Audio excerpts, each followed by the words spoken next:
Voilà.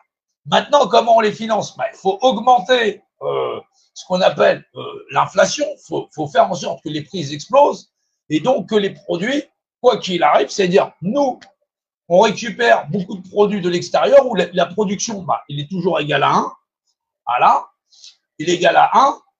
Et en fin de compte, au lieu d'avoir un produit qui est multiplié par 3 en sortie de marché, entre les transports et ce qui va avec, non, on multiplie ça par 6.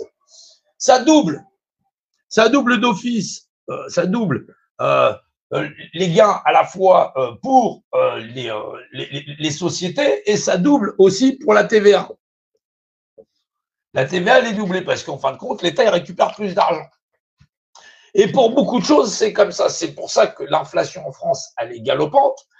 Elle est galopante artificiellement. Et l'un des premiers instruments qu'on a utilisé pour fabriquer cette inflation galopante, c'est l'interdiction de négociation des fournisseurs aux revendeurs. C'est-à-dire que lorsqu'on était une centrale d'achat et qu'on voulait acheter un producteur, on pouvait négocier les prix. Aujourd'hui, c'est interdit. Ça, c'est depuis le 1er janvier 2023. C'est-à-dire qu'on a fait en sorte de générer une inflation qui allait, dès le départ, augmenter à peu près tous les 3 mois, une augmentation de 30%.